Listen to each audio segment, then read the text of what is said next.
afternoon, guys, and welcome to today's analysis. Our week has been filled with lots of activities, from the uproar of the church, the State of the Nation address, the Adani cancellation deal, and all those stuffs. We've got a lot to look into this Saturday afternoon. Before we proceed, there is a tweet that Moses Kuria tweeted that we want to have a bit of analyzation, or we want to look at and see the information that Moses Kuria was relaying.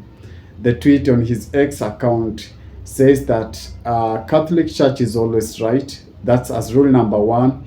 And if you doubt if you doubt if the church is right, refer to rule number one again, meaning it's always right. In the wake of the church uproar or church criticism, the government swung into action, and the president, in his State of the Nation address, decided to do a cancellation of Adani deal.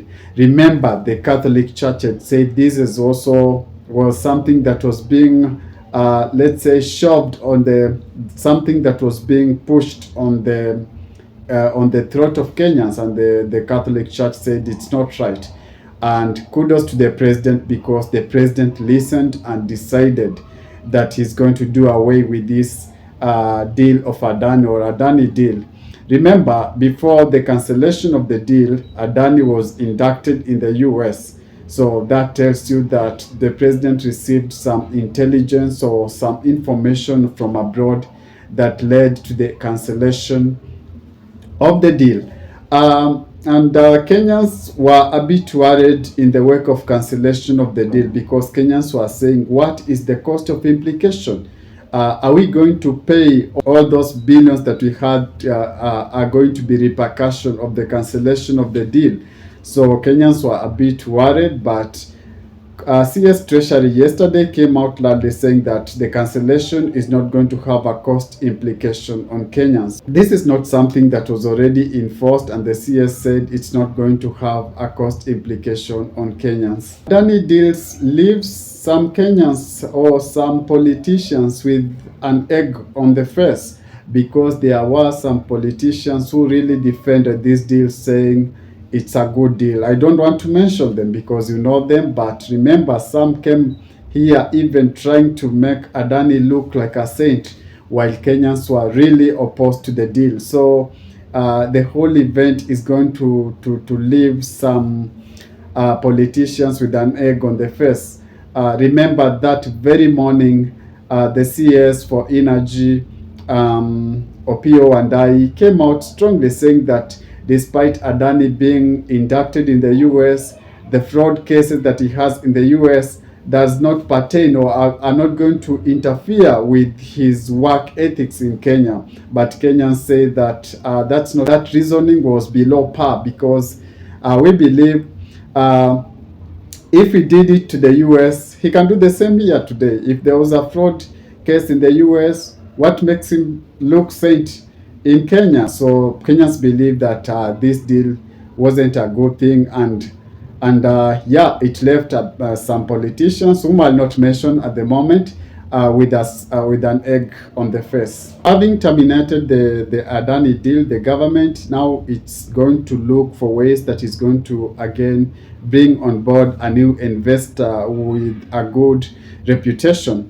Remember, the deal was being swept under the carpet before this young Kenyan by the name Amenya came out and pointed out. Amenya said that he received the document on his desk, and he saw that the airport is being sold without the knowledge of Kenyans. So kudos to Amenya. Amenya did a great job. Amenya stood firm, exposed all this fraud that was happening in the airport, and we are so glad because of Amenya.